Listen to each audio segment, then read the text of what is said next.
নবীজিকে দেখতে মনে চায় না সবাই? চায় না? চায় না? কিন্তু শুনা কয়জন মুখস্থ রাখতে পারবো জানি না, কিন্তু একটা কিতাব আছে কওলুল বদী, ওই কিতাবের ভিতরে এটা কিন্তু পরীক্ষিত আমল।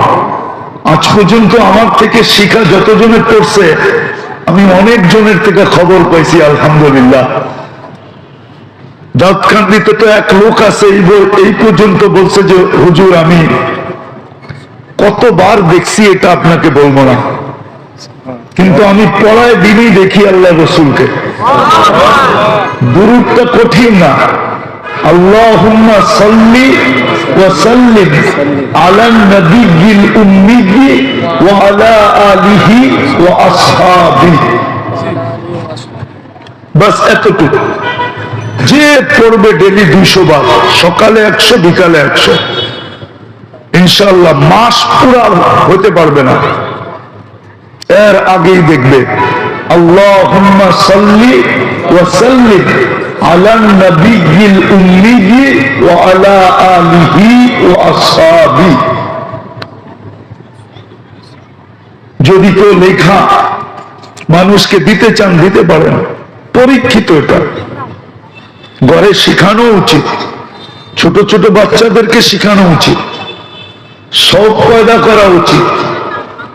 আলহামদুলিল্লাহ দুনিয়ায় বহুত ঘর আছে যারা বাচ্চা বয়সী নবীজিকে দেখা ফেলে। আমি ওই ঘর আপনাদেরকে চিনাইতে পারবো, বাচ্চা বয়সী নবীজিকে স্বপ্নে দেখা ফেলছে। এবার বোঝেন বাচ্চা বয়সে যখন দেখছে, বড় হয়ে কতবার দেখবে? জীবনে তো একবার দেখলো ভাগ্য খোলে, আর যে একাধিকবার দেখছে ওর ভাগ্যটা কত লম্বা। আমরা বলি না ওনার হাত অনেক লম্বা, কি চাঁদ পায়রা দিতে পারবে না আকাশে দিয়ে ছুঁতে পারবে? ওই ব্যক্তির ভাগ্য কত বড়, কোন দুনিয়ার ফিতা নাই মেপা দেখাবে যে আল্লাহ রসুলকে একাধিকবার স্বপ্নে দেখছে। আমরাও ইনশাআল্লাহ আশা রাখি, ইনশাআল্লাহ পাক্কা আল্লাহ আমল করার তৌফিক দান করেন।